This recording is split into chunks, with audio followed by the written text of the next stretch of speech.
Obup, pa nič krivi. Te, ki imamo za urejati. V glavnem popravljam napake državnih birokratov.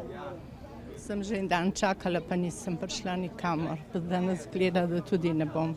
Sam čakal na pravni noti, pa so me poslali sem. Sad čakam tu v red 2 ure. Stanovanje sem prodal 2009, pa sem dobil davek na to isto stanovanje. Zemljiško-knjižni izpisek je pravilen, davek pa sem kljub temu dobil.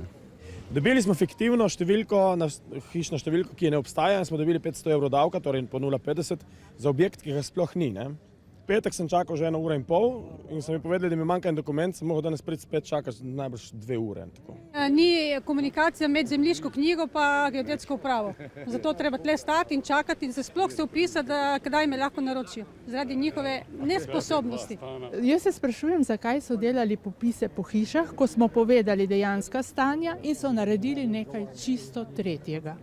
No comment, to se ne da povedati. Ko bom prišla na vrsto, kdaj bo? Ne vem, ker ne vem niti kam vodi ta hodnik.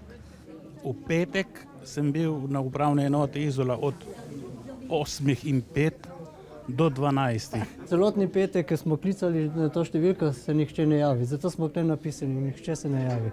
Zdaj pa tukaj čakam, da dobim termin za urediti podatke.